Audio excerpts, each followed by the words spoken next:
Entonces los invito a todos al taller de John Ceballos de Celsia, que nos estará hablando sobre Efficient and Intelligent Energy Management.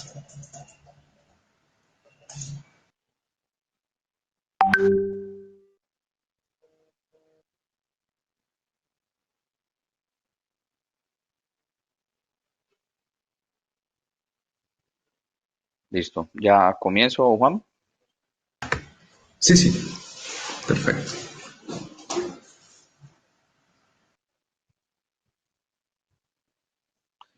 Listo, bueno, muchas gracias a todos y en especial pues a VAPA por tener en cuenta a Celsia en la presentación de este tema que es súper importante y súper interesante para el tema de la sostenibilidad eh, en América Latina.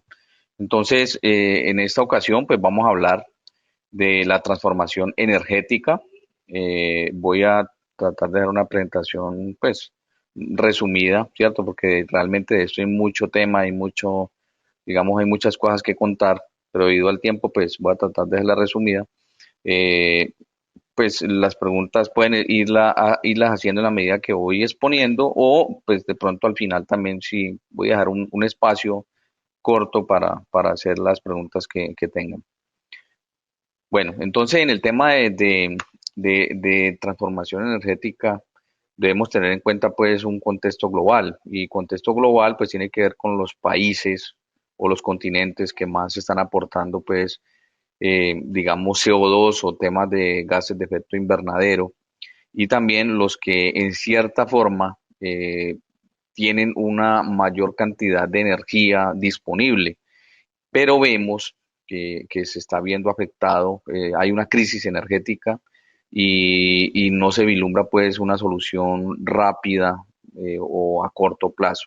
Entre ellos pues está Estados Unidos, tenemos aquí pues algunos reportes de prensa, algunos periódicos que tienen que ver, por ejemplo, en el caso de Estados Unidos se avecina una crisis energética mundial y no tiene una solución rápida.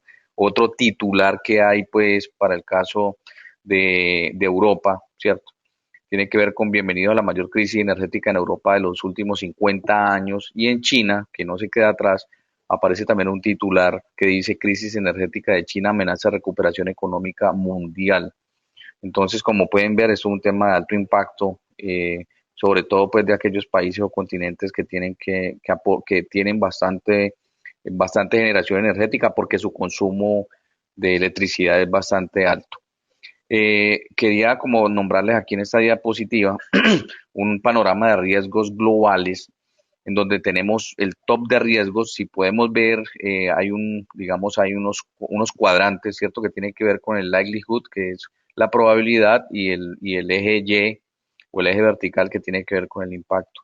Entonces vemos que los principales riesgos asociados a probabilidad, o sea, los que están tirados hacia más al lado derecho, ¿sí? Tienen que ver con digamos, un clima extremo, una falla de acción climática, unos daños ambientales humanos, las enfermedades infecciosas, pues la más reciente del COVID, ha sido gravísima, una pérdida de biodiversidad, la concentración de potencia digital, una inequidad digital, ¿cierto? Unas fallas de ciberseguridad y una crisis de probabilidad, perdón, de de sustento. En cuanto a los riesgos por impacto, o sea, los que tienen que ver pues con hacia arriba, o sea, en el eje Y, los más destacados son las enfermedades infecciosas, una falla de acción climática, armas de destrucción masiva, unas pérdidas de biodiversidad, una crisis de recursos naturales, unos daños ambientales humanos, unas crisis pues de sustento, y al final pues aparece una infraestructura, digamos, unas caídas o daños a nivel de infraestructura de TI, de infraestructura de telecomunicaciones. Entonces, esto nos lleva a pensar de que hay una gran variedad de riesgos que tienen que ver, pues, riesgos económicos, ambientales, geopolíticos, sociales y tecnológicos que debemos atender para que esta crisis no siga avanzando o por lo menos pues minimizar estos riesgos. En esta siguiente diapositiva podemos ver otro factor que tiene que ver obviamente con el crecimiento global, y aquí queremos ver como cuál ha sido esa evolución de las proyecciones de crecimiento económico para el año 2021, que están en el lado izquierdo, y las del año 2000, el pronóstico de crecimiento económico para el 2022 según el Fondo Monetario Internacional. Entonces, aquí vemos pues rápidamente en esta gráfica qué pasa a nivel global, qué pasa con las economías avanzadas y qué pasa con las economías emergentes. Entonces, vemos que en los diferentes escenarios de proyecciones, unas se hicieron en octubre del 2020 y cada 3 meses se han venido haciendo. De hecho, la otra se hizo en enero de 2021, en abril de 2021 y las proyecciones a julio de este 2021. Entonces, vemos que digamos para las economías emergentes, las proyecciones han sido un poco más positivas que con respecto de las economías avanzadas. Sin embargo, pues para el caso pues del 2021 se observa que en vez de subir, bajó. Aquí se puede ver que para la proyección que había en abril de ese crecimiento económico que era del 6,7 bajó a 6,3, ¿cierto? Y para el año 2022, que es el lado derecho de la gráfica, podemos ver que el crecimiento económico va a ser menor. O sea, bajamos de un 6,3 que se prevé para este 2021, bajamos a un 5,2 para este caso de economías emergentes. En este caso, pues, aplica para América Latina, Colombia especialmente. Eh, en esta gráfica, ¿qué podemos observar? Podemos ver el nivel de CO2, el nivel de emisiones de CO2 asociado al sector de energía, ¿sí? Entonces, como vemos en la gráfica, las tres de arriba, vemos que la que repunta y además sigue creciendo, o sea, no está tan estable como las otras dos que ahorita las nombraremos, es la de China, ¿cierto? En este caso, pues, Asia. Miren el incremento tan interesante, tan importante que ha tenido en estas emisiones de CO2 desde el año 1990 hasta el 2012. Tenía ese incremento y ahorita está en un estado mayor. Estamos hablando de 6,000 millones, perdón, 6 millones de metros cúbicos de CO2, ¿cierto? Pasó de un valor de casi 1,5 millones a 6 millones, casi 7 millones, y va creciendo. Las otras economías, que en este caso se ve la gráfica, que es Norteamérica, en este caso pues Canadá y Estados Unidos, vemos que sigue alto. Si bien pues empezó con un valor de 2,5 millones, se ha sostenido, o sea, por lo menos no ha incrementado, ¿cierto? En este caso Norteamérica y lo que es Europa pues se han como estabilizado un poco, sin querer decir pues que sean una buena noticia, porque la idea es que esa tendencia debería estar bastante baja, pero sí preocupante lo que está pasando en Asia, ¿cierto? Porque eso todavía se evidencia a pesar de que es del año 2012. En esta diapositiva lo que queremos resaltar es que para la flexibilidad e interactividad de la red hay tres componentes que son necesarios para alcanzar las cero emisiones en el sector de energía, y tiene que ver con la cantidad, con la fuente y con el tiempo. ¿Cantidad de qué? Cantidad significa, en este caso, es qué tanta energía voy a usar. La fuente es qué tipo de energía nosotros usaremos. Y cuando digo tipo de energía se refiere pues a si es hidráulica digamos de procedencia solar o eólica, ¿cierto? Entonces eso tiene que ver mucho con la flexibilidad e interactividad de la red y el tiempo de ese uso, o sea, cuándo voy a usar esa energía. O sea, esos tres componentes son importantes para que esa curva que veíamos de emisiones de CO2 y digamos, de gases de efecto invernadero en general se puedan minimizar, o sea, por lo menos que bajen unos valores pues aceptables. En esta gráfica lo que queremos mostrar es que la cadena energética más lo que es el Internet de las cosas, hoy en día la idea es que se transforme en un Internet de la energía. Eh, y para eso, pues deben haber unos componentes, ¿cierto? En la demanda del mercado debe haber una innovación tecnológica, y esto es asociado también a una políticas de país y al tema regulatorio. Entonces, la idea es pasar de la red de energía tradicional que está en el lado izquierdo, en donde se ve una planta de energía, ¿cierto? Que está como en forma secuencial y le da energía pues a la parte residencial, comercial, industrial, pasando por la transmisión y distribución.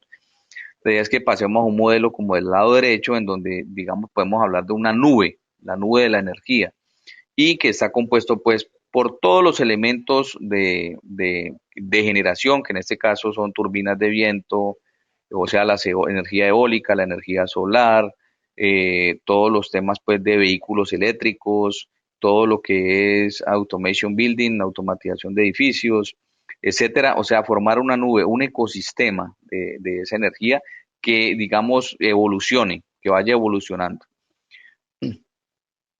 En la siguiente gráfica, pues lo que estamos mostrando es que en todo este tema de la transformación energética debe haber una integración total entre lo que es las tecnologías de la información, las tecnologías de operación y la parte de telecomunicaciones.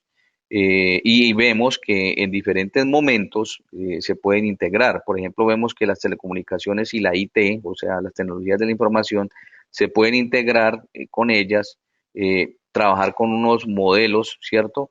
Y más adelante o en algún punto de esta secuencia se pueden también unir con las tecnologías de la operación. Entonces, vemos que en cualquier momento de la infraestructura de la red o de los procesos, estos tres digamos, caminos de telecomunicaciones, de parte de TI y la parte de TO, que es las tecnologías de operación, se unen y son vitales para tener esta red que sea flexible.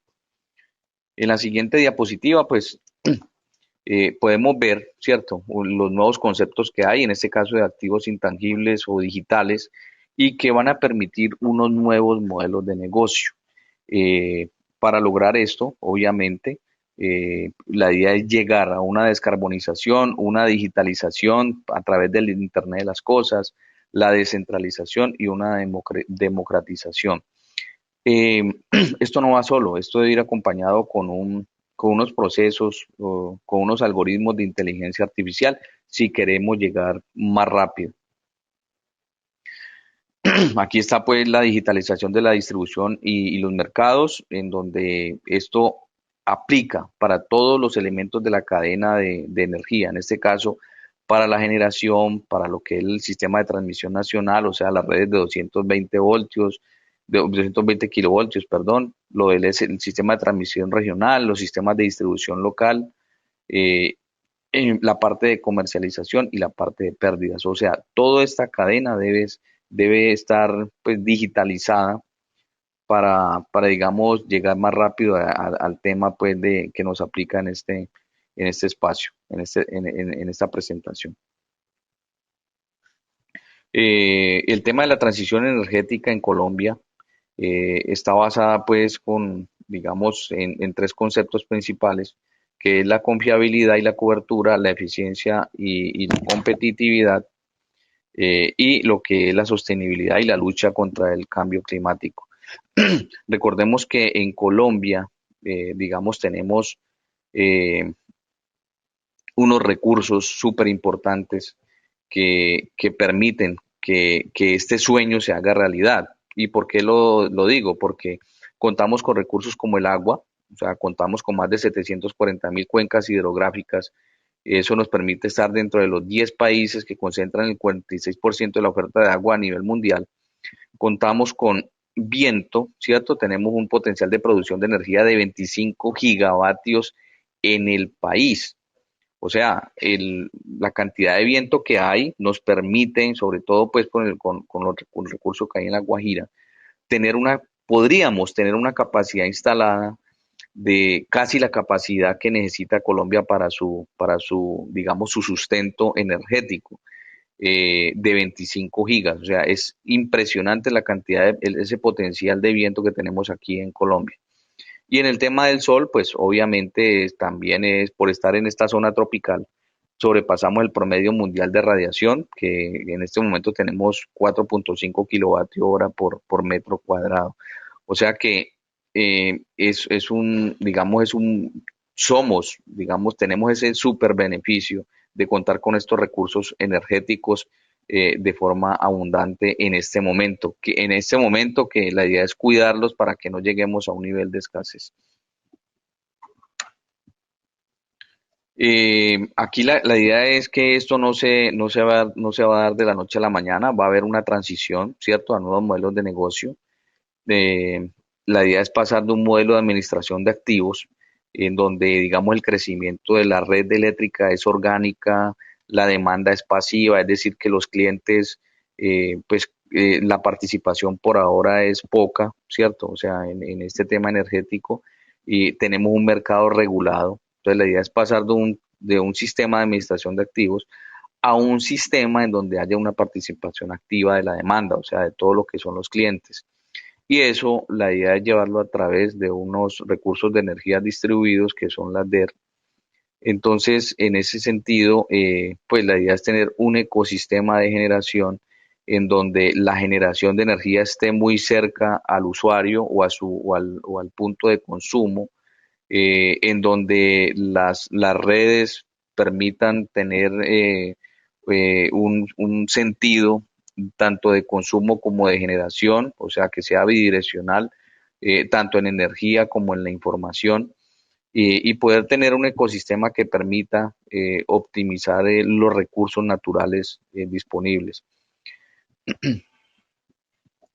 Eh, Pasando un poco pues al tema de las experiencias o algunos ejercicios que hemos hecho, ¿cierto? Aquí en la empresa. Entonces podemos ver que el, unos análisis de datos o unos análisis de la demanda de energía que hemos hecho, eh, digamos, en donde esto nos está permitiendo como identificar un poco hasta dónde podemos llegar en oportunidades o en nuevos modelos de negocio hacia los clientes.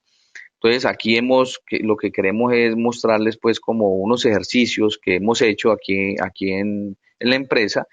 En otras empresas del país también han hecho este tipo de ejercicios y también en unos estudios que ha hecho una universidad de aquí de Colombia, que está reuniendo varios operadores de red para hacer como un consolidado de esta información y que permita ver el estado el estado como de la energía, cómo se está usando la energía, cómo la están utilizando los clientes y qué propuestas de valor podemos ofrecer desde los operadores de red.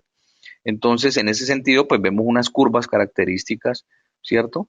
En donde se ve que el consumo normalmente está entre las 7 de la mañana y las 5 de la tarde. En la gráfica de la derecha también podemos ver como esos picos de consumo que se dan día a día, en cada día en cada semana, perdón. Eh, Todo esto apoyado obviamente pues de todos estos estudios de caracterización de la demanda y esto permite como determinar cuáles pueden ser esos segmentos para innovar que nos permitan desarrollar nuevos modelos de negocio que favorezcan a los clientes y que favorezcan pues al lado de la generación. El, Hay un concepto que se está manejando ahora. Los operadores de red, normalmente es ese concepto operador de la red de energía. La idea es pasarlo a un concepto que se llama DSO o SD, ¿cierto?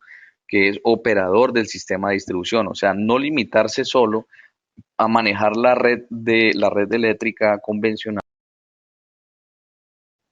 con este nuevo esquema digamos, de operación de la red que es operador del sistema de distribución que permita integrar todos esos recursos de energía distribuidos, tales como energía eólica, la energía solar, la energía pues, geotérmica, etcétera, que ese operador ya no solo sea de esa red convencional, sino que permita gestionar también ese tipo de energías renovables que podemos conectar en la red.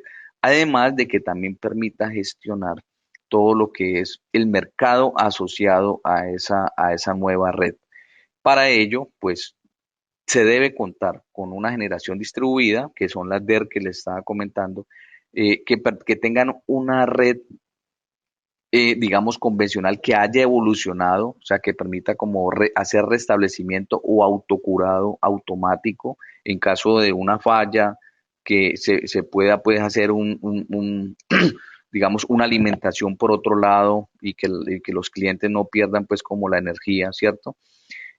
Para eso que debe haber también un almacenamiento distribuido, o sea, un sistema de baterías bastante robusto que permita pues garantizar esa energía firme que necesita la red de distribución. Debe existir un procesamiento descentralizado, o sea, que digamos ya no sea solo un centro de control para manejar toda la red, sino que podamos tener como unos sistemas de gestión de la red, pero que ya sean como distribuidos en diferentes localidades o en diferentes ubicaciones. Y obviamente debe haber una gestión de la demanda a nivel local. Entonces, al integrar yo todo este ecosistema que estamos viendo ahí, lo que hay alrededor del DSO, pues voy a tener unos nuevos modelos de servicios. Pues la idea es tener aquí eh, hay un concepto que se llama energía firme y es el que permite pues como la estabilidad de la energía en cualquier país. Pero digamos uno se pregunta, bueno, los sistemas fotovoltaicos, la energía a través del viento, digamos, a veces no hay sol, a veces no hay viento, entonces, ¿cómo se va a lograr esa estabilidad? Entonces, esa energía firme es posible tenerla a partir de los sistemas de almacenamiento que yo pueda instalar. Entonces, con esos sistemas de almacenamiento yo voy a poder definir para ciertas horas del día cuál va a ser mi potencial eólico, cuál va a ser mi potencial fotovoltaico, mi potencial geotérmico, bueno, cualquier tipo de energía pues renovable. En este esquema, lo que estamos mostrando es cuál sería esa cadena de valor del sector eléctrico asociado al Smart Energy, o sea, la energía inteligente. Y esto tiene que ver, obviamente, el cuadro de arriba me muestra toda la cadena de valor de la energía, que en este caso es la generación, el transporte, la distribución y el prosumidor. Antes era cliente, ahorita pues el concepto es prosumer, que es productor o puede ser también consumidor, y está ligado principalmente a tener una generación distribuida en donde el prosumidor produce electricidad para su propio consumo, pudiendo también verter esa energía a la red, unos sistemas de agregado zonal, ¿cierto? Que estaría en la mitad y estaría coordinando los dos extremos, en este caso la generación distribuida y la gestión de la demanda. Entonces, ese concepto de DSO implica tener un agregado, o sea, un agregador de demanda. Eh, Eso, digamos, se puede apoyar en unos digamos, modelos energéticos, que en este caso pues está el DDB, que es el despacho de voluntario de desconexión de la demanda de forma voluntaria, ¿cierto? Que puede generar unos ingresos del 6% más o menos aproximado, una gestión de demanda del 5 al 8% de ahorros de facturación. Tenemos un futuro, un futuro esquema de respuesta de la demanda basado en TOW, que es tiempo de uso o tarifas de uso, o sea, en donde, digamos, dependiendo de la hora, yo voy a poder tener, eh, digamos, unos beneficios que la hora, la energía en tal rango de horario puede ser un poco inferior a los otros horarios. Entonces, son unos esquemas que estamos viendo aquí en Colombia y que se están revisando. Disculpa, John, que te interrumpa, pero para recordarte, quedan en este momento 4 minutos 40. Entonces, por si Vale. quieres de pronto un espacio también para preguntas o algo Ah, así. bueno, vale, listo. Voy a avanzar un poquito más y dejamos el espacio para Perfecto. preguntas, ¿listo? Bueno, el DSO, como lo decía, es el operador del sistema de distribución. eh, y digamos, lo que se busca es tener un operador que coordine, supervise y controle la operación de las redes y esos recursos energéticos distribuidos, que además supervise las subestaciones y las plantas de generación que se encuentran bajo el área pues, de influencia. Obviamente, todo esto coordinado por una entidad mayor, de mayor nivel, que en este caso es el Centro Nacional de Operación. Eh, y esto qué va a permitir? Pues este DSO va a permitir tener un mayor control a nivel local de todos estos recursos de energía. Aquí lo que se busca en este esquema de transición de lo que les comentaba, poder llegar de un sistema de generación de operación de red tradicional a un operador de servicios de distribución. Para eso hay que tener la idea es desarrollar unas capacidades, ¿cierto? En cuanto a temas de que la red pueda ser distribuida, centralizada, democratizada, etcétera, tener unas funciones complejas. En este caso puede gestionar mandos de switches, gestión de las salidas o de daños, la restauración, el despacho de brigadas, gestión de alarma, gestión de voltaje, etcétera, etcétera. Eh, para esto, obviamente, esto no va a llegar, digamos, para llegar a esto hay que hacer unos esfuerzos, ¿cierto? Unos esfuerzos adicionales que tienen que ver con la planeación de la red y con la operación de la red.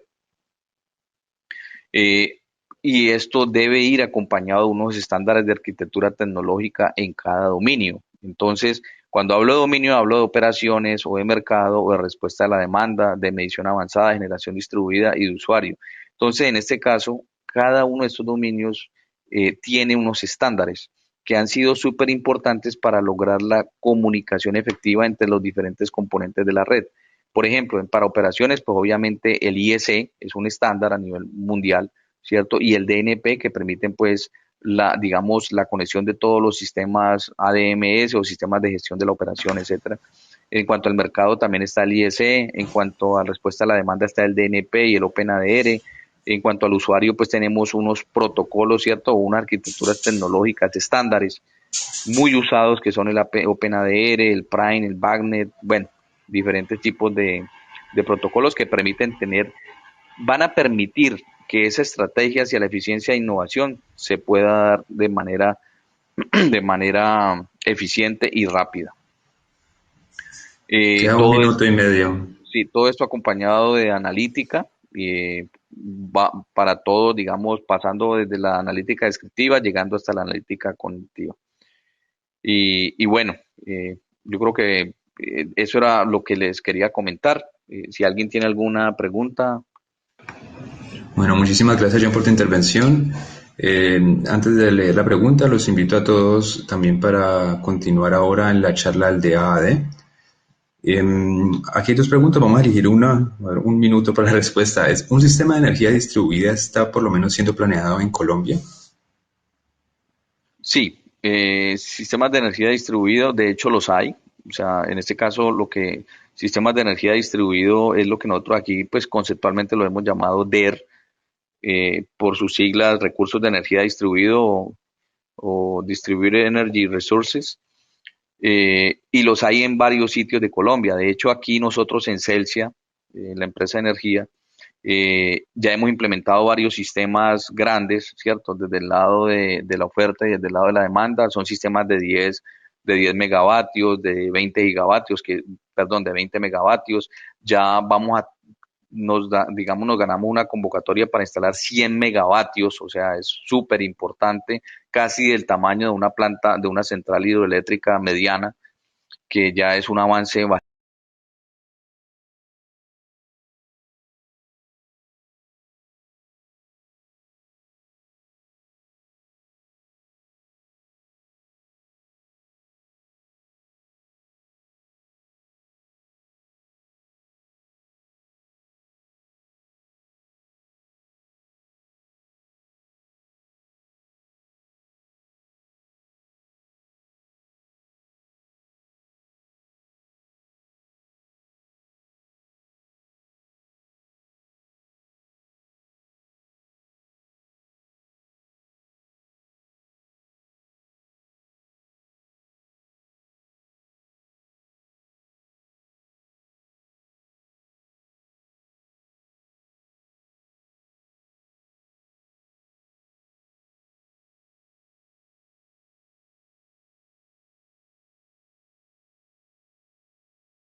Aló, ¿me escuchan?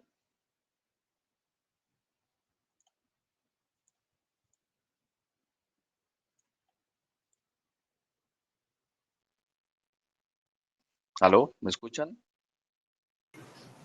Hola John, sí, lo que pasa es que sí, como te digo, la sesión se cierra cuando ya se acaba el tiempo. Ah, ok. Si quieres igual, no sé, te di como las últimas palabras, tenemos 2 minuticos más. No, quería saber si pues había más preguntas.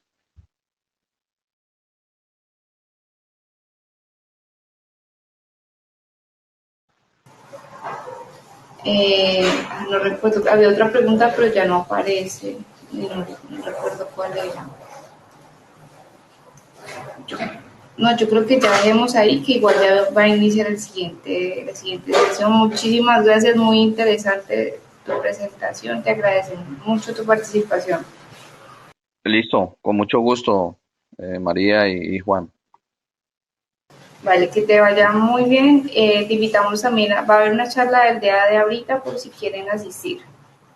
Y mañana entonces seguimos con el resto del evento. Vale, listo. Muchas gracias, María. Muy Vale, amable. hasta luego. Bueno, Muchas gracias, John. hasta luego a todos. Gracias. Gracias.